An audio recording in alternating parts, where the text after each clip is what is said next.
For most of history, armies tried to turn animals into weapons. They used elephants to crush infantry until the elephants panicked and trampled their own men instead. They used horses, camels, even pigeons with tiny cameras strapped to their chests. Just about every creature that walked, flew, or crawled, somebody tried to send it to war, and almost all of it failed. Except one animal. And this one didn't just fight alongside soldiers. It slept next to them. It warned them. It went into places no man would go, and over, it died so they wouldn't have to. But there's a part of this story the armies would rather you never heard. Because at some point, a country took the most loyal animal on Earth and tried to turn it into a living bomb. And when that went horribly wrong, they quietly erased it from the record, like it never happened. This is the file they kept closed.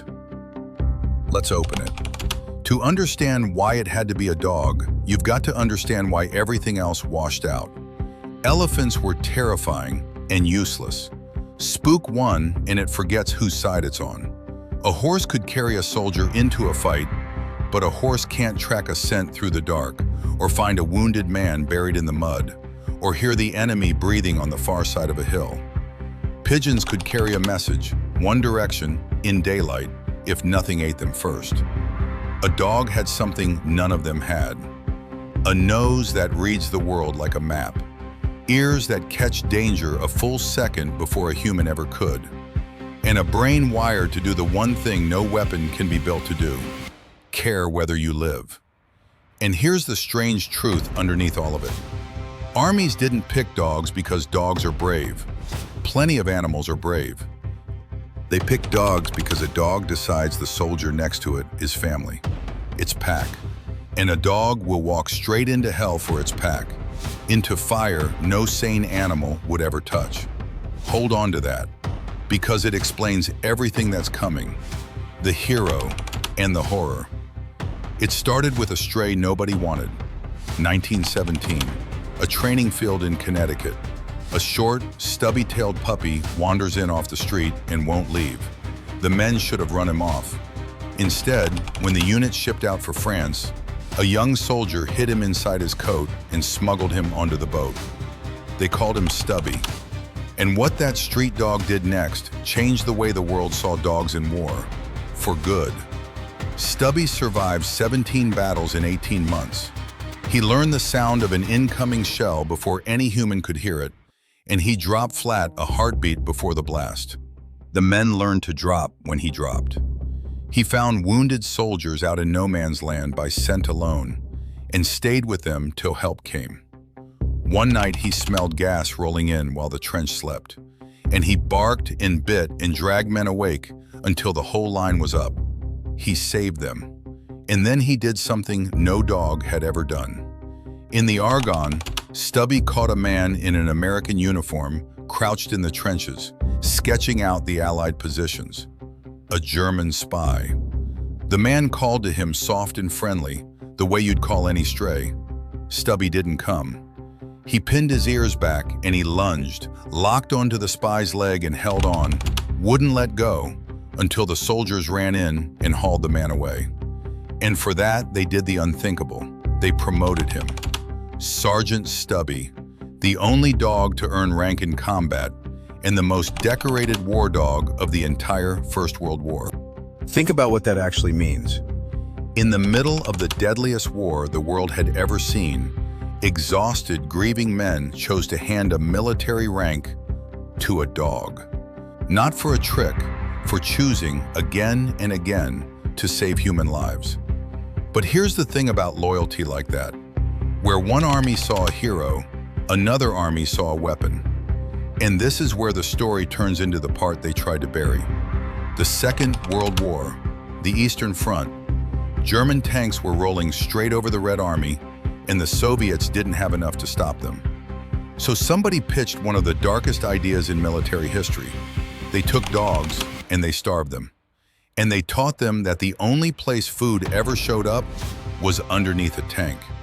Day after day, until crawling under that steel was pure reflex. Then they strapped an explosive to the dog's back, pointed it at the German line and let it run. On paper, it was unstoppable.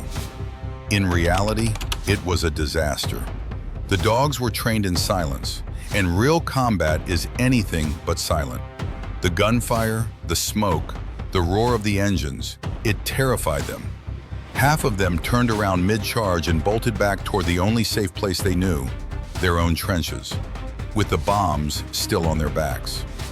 And there was another problem, one people still argue about today. The dogs were trained on Soviet tanks. Those ran on diesel.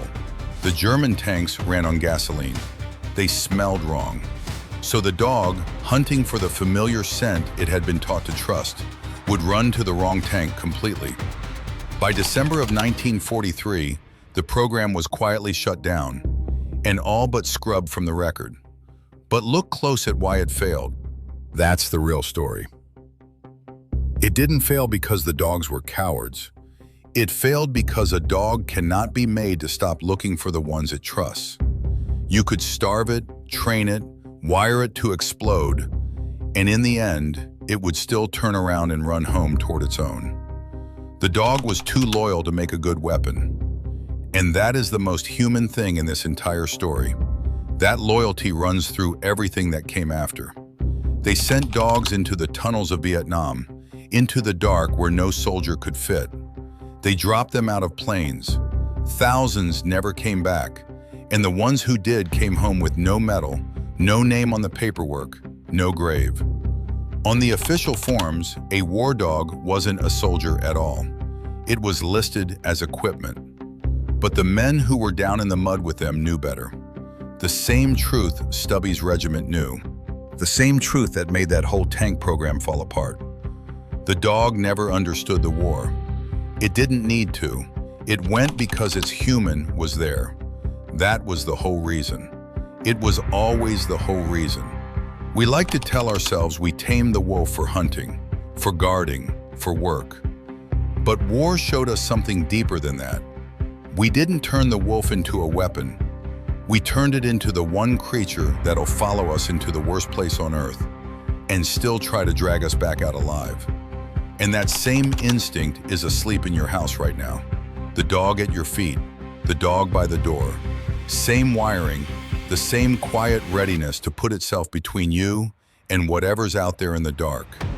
The only difference is that tonight, the dark is just a thunderstorm, not a front line. There are other files. Chips, the dog they decorated for storming a machine gun nest and then stripped the medals right back off of. Rin Tin Tin, pulled out of a bombed-out trench, who grew up to be a Hollywood star. Judy, a prisoner of war with her own official POW number. Tell me which one to open next down in the comments.